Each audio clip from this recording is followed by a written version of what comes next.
자, 3번 은혜에 굳게 서라. 있습니다. 베드로 사도는요, 이 은혜를 받은 이들에게 이제 이 은혜에 굳게 서기 위하여 여러 가지 이제 권면의 말씀을 이 베드로전서에서 전해주고 있습니다. 첫 번째, 선을 행하라고 이제 되어 있습니다. 아니, 고난받고 힘들어하고 있는데, 아니, 선까지 행하라고? 아니, 그냥 견디고 그냥 참아내면 안 되냐? 왜 선까지 행하라고 얘기하느냐? 이제 이렇게 얘기할 수 있는 것이죠. 이 이유에 대해서 설명을 하고 있습니다. 자, 3장 13절 시작. 또 너희가 열심으로 선을 행하면 누가 너희를 헤아리요? 라고 딱 되어 있습니다. 이 말씀을 통해서 여러분, 이게 공격이 최고의 수비입니다, 여러분. 축구할 때나 우리 스포츠 경기 보면요, 계속 쉴 새 없이 공격해 보세요. 저기 우리 쪽에 공격을 할 수가 없습니다. 최고의 수비는요, 공격입니다, 공격. 이거 마찬가지로 우리가 전도하러 나가든지 우리를 선을 행하든지 이렇게 적극적으로 나서게 되면 이 모든 것들이 오히려 역전되는 거예요. 그래서 이 부분들을 선을 행하는 방식으로 열심으로 선을 행하라고 이렇게 권면을 하고 있습니다. 두 번째, 선을 행하고 받는 고난은 참으라고 되어 있습니다. 야, 이것도 참. 그런데 문제는요, 그렇게 선을 행해도 계속 고난 당할 수 있다라고 여러분 여기서 말하고 있습니다. 참 이게 충격적인 거죠. 보통 우리가 여러분 일반 사람들도 왜 선을 행하냐고 물어보면요, 축복 올 것이라고 생각하면 돼요. 지금 미국의 유명한 오타니라고 그 있잖아요, 야구 선수. 만달리나 이 표가 있어요. 이렇게 딱 이게 자기의 목표에 대해서 딱 하는 종이 죽기가 다 있어요. 종이 죽기. 왜 그러냐? 복이 온다라고 생각해요. 축복, 행운이 온다라고. 일반인들도 그렇게 생각하는데도요, 선행을 하면 복이 온다. 나는 웃으면 복이 온다밖에 모르는데 선행을 하면 복이 온다고 생각해요. 실제로 그런 어떤 생각들을 크리스천들도 굉장히 많이 가지고 있습니다. 이게요, 믿음으로 우리가 구원받는다고 우리가 그거는 반드시 진리입니다. 그러나 사람들이 내가 선한 행위를 통해서 하나님이 나에게 더 많은 복을 주시고 그렇게 생각하는 사람이 많대도요. 조심해야 됩니다. 그런 부분들. 굉장히 그런 부분들. 그런데 여기서 베드로전서는 뭐라고 합니까? 선을 행했는데 오히려 고난을 계속 당할 수 있다라고 말을 해주고 있습니다. 진리입니다. 이게. 그게 여러분들 이제 다르다는 거죠. 이제 충격이 오는 거죠. 이제 여기서. 그러니까 더 깊어지는 겁니다. 이 신앙의 깊이가요, 더 깊어지고 있는 거죠. 일반적인 사람들이 생각하는 것과 또 아주 얕은 차원의 이제 초신자들이 생각하는 차원하고 이제 다른 차원의 어떤 세계로 좀 들어가고 있는 것입니다. 이런 구절들이. 그래서 두 번째 권면은요, 선을 행하고 고난받는 그 고난을 참으라고 권면해 주고 있습니다. 베드로 사도는요, 이 땅에서 신실하게 신앙생활하고 선을 행하면 형통하게 될 것이라고 절대 말하지 않고 있습니다. 그리스도인들이 아무리 신앙이 좋고 또 선을 열심히 행해도 고난을 받을 수 있다라고 말씀하고 있습니다. 그렇게 부당한 고난을 받을 때에 베드로 사도가 우리에게 권면하는 것은요, 인내를 말해주고 있습니다. 참아라고 얘기를 해주고 있다는 거죠. 이 부분에 대해서 참 얘기할 게 많습니다. 여러분들 정말 그런 크리스천들이 대부분의 크리스천들의 잠재의식 속에는 그런 게 있습니다. 정말 내가 하나님께 더 얻어내려고 주일날 봉사하고 새벽기도 나가고 뭐도 하는 그 많은 섬김 가운데 베이스가 뭐가 깔려있냐? 이리 하면 하나님이 나한테 뭐 주시겠지라고 생각이 너무 많습니다. 절대 그렇지 않습니다, 여러분. 하나님은 그렇게 기브 앤 테이크로 하는 하나님이 아닙니다. 우리는 왜 열심히 그렇게 하느냐? 그동안에 받았던 그 하나님의 은혜에 대해서 너무너무 감사해서, 그래서 하나님 더 드릴 게 없는가? 그렇게 하는 것이 정확하게 되는 것이지, 그 반대로 되는 게 아닙니다. 내가 이거 하면 하나님 주신다. 절대 그렇게 거래로 상대하시는 분이 절대 아니라는 걸 반드시 여러분 머릿속에 있어야 됩니다. 이미 우리에게 다 주셨다라는 걸 아셔야 됩니다.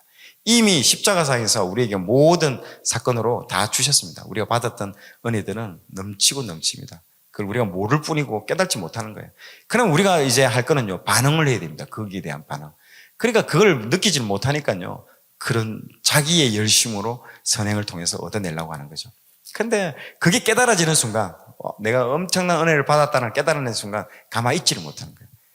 이 아버지를 위해서 내가 뭘 더 해드려야 될 건가, 막 기쁨이 용솟음 치면서 하는 그게 봉사며 새벽기도며 이게 정상인 것이지, 그리고 나한테는 내가 더 이상 주님께 더 바랄 게 없다라고 생각해요. 난 무익한 종이라고 이렇게 얘기하는 게 그게 핵심이고 정상이라는 겁니다.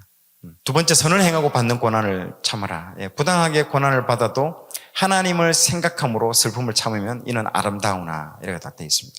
그런데 우리는요, 사실 이 베드로 사도가 편지를 보낸 교회들과 같은 상황에 있지 않지요. 그 당시에 이 사람들이요, 지금 우리는요, 얼마나 평안한 시기에, 우리 예수 믿는다고 그렇게 조롱받고 핍박받고 이렇게 하지 않지 않습니까? 이런 시대가 아니잖아요. 자, 우리가 겪는 대부분의 고난은요, 우리 잘못 때문에 겪게 되는 고난이 대부분입니다. 경우가 그리 많죠. 그래서 2장 20절에 뭐라고 되어 있습니까? 이 구절 보면 내 옛날 생각이 나가지고 너무 참 웃음이 나오더라고요.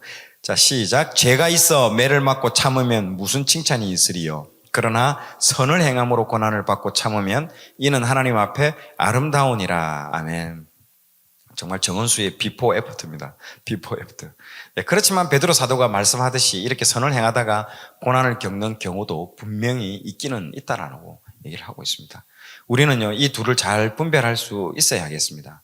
예, 정말 아까도 내가 얘기했다시피 정말 우리 어머니 근처 산다 할 때 제가 그때요, 그때 누가 보면 내가 간증을 했는데, 그때 제가 돈을 그 집을 큰 상가를 물려받았기 때문에 그 상가를 처음에는 그 김준홍 목사님 그 투레 공동체처럼 투레의 어떤 정신을 내가 본받아서 가난한 사람들을 도울 차원으로 시작을 했던 거예요.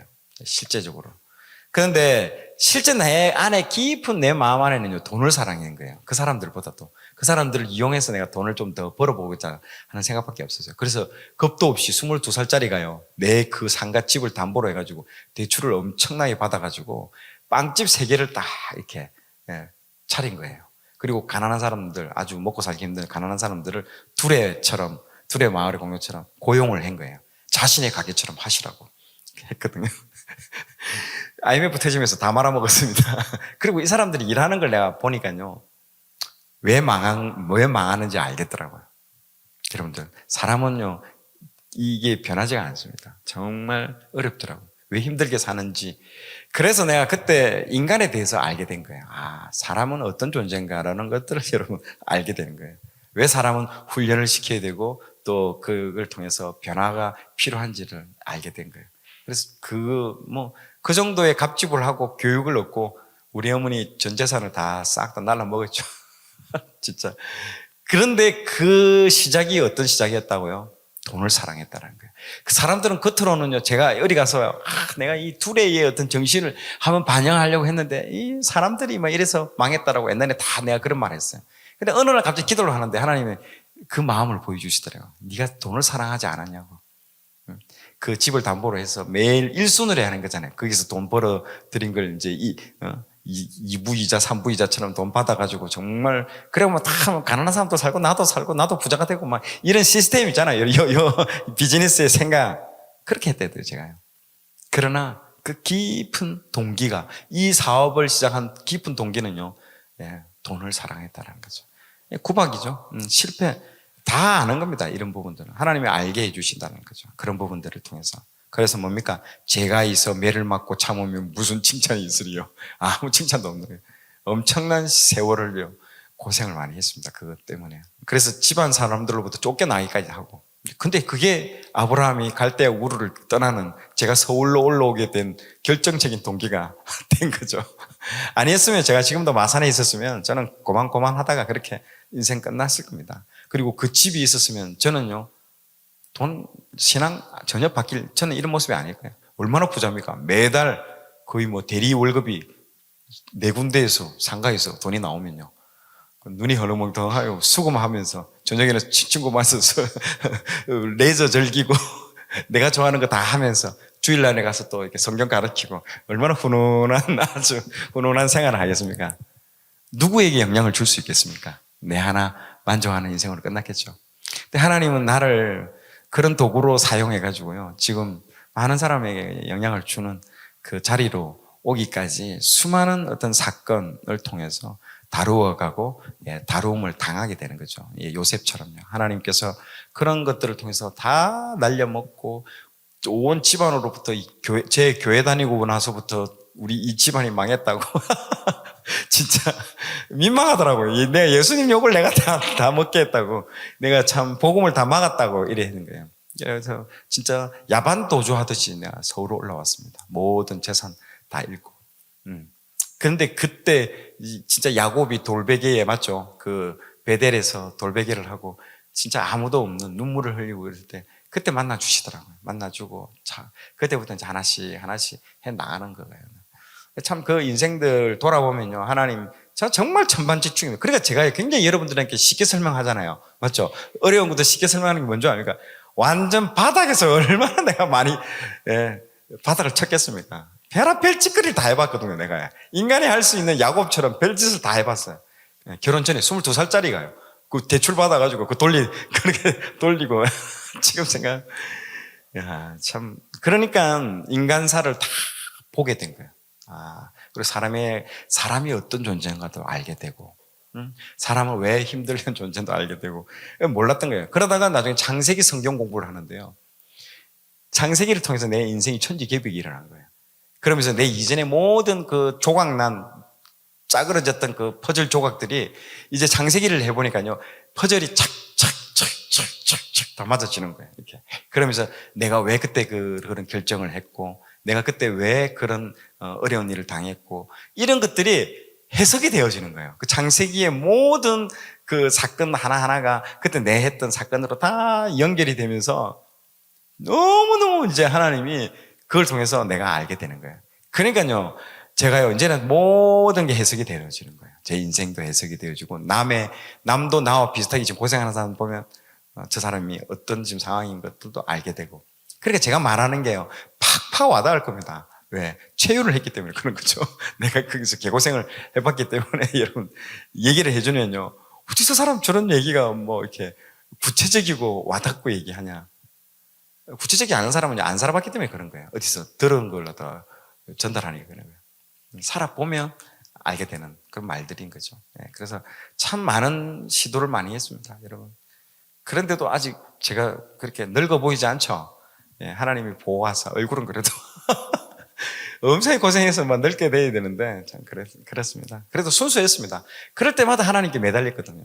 하나님 막 하면서 어린아이처럼 저희 장점은 어린아이와 같죠. 하나님 앞에 정말 믿음으로 실패하더라도 또 어린아이처럼 가서 하나님 앞에 떼쓰고 울고 살려달라고 하고 또 그렇게 하는 거예요. 그렇게 하니까 참 그게 좋더라고요. 그러면서 신앙이 점점 성장하는 거예요. 근데 그때는 몰랐어요. 전방지축 막 그렇게 했는데 창세기를 배우니까 알겠더라고요. 그다음부터는 이제 같은 실수를 반복하지 않게 되더라고요. 아니까, 이제 원리를 아니까, 인생의 원리를 알고, 이제 모든 그 원리를 알게 되니까요. 다 삶에 있어서 정돈이 되어지고, 더 이상 반복적인 실수를 안 하게 되는 그런 유익이 있더라고요. 그래서 이게 선을 행하고 고난을 당하는 걸 찾게 되는 거죠. 또 참게 되면요, 왜 참을 수 있을까요? 곧 놀라운 영광이 온다는 걸 알기 때문에 기다릴 수 있는 거죠. 기다릴 수 있습니다. 이제 기다리지 못하는 애들이 대부분 그렇습니다. 그런 영광을 경험해보지 못했기 때문에 그런 거죠. 그래서 지금도 성경을 이제 쉽게 소개하고 많이 읽히게 하는데 참 저의 삶이 약재료가 된다는 게 너무 감사하게 되더라고요. 그래서 지금도 여러 제가 핍박을 받고 어려움들을 당하고 있는데 이런 것들도 감사하죠. 저를 겸손하게 유지하는 상황으로 만들어가고 있는 부분들이 감사하게 생각하고 있습니다. 자신의 잘못된 행실로 인해서 지금 고난받는 게 아니잖아요. 나는 그래도 이 말씀을 제대로 이게 증거하기 위해서 하는데 여러 가지 어려움이 있다. 이거는 하나님이 아시는 거니까요. 이건 고난이 아니고 아까 이 말씀처럼 선을 행함으로 고난이라면 고난을 참을 때에 하나님께서 정말 아름다운 모습이라고 베드로 사도가 이렇게 말씀을 해주고 있는 거죠. 그래서 제가 이거 준비할 때 참 위로가 되더라고요. 많이. 내 자신에게 먼저 위로가 되는 말씀이더라고요. 자, 오늘 내용이 좋았다면 좋아요, 구독 부탁드리겠습니다. 좋아요, 구독, 알림 설정은 콘텐츠 제작에 큰 힘이 됩니다.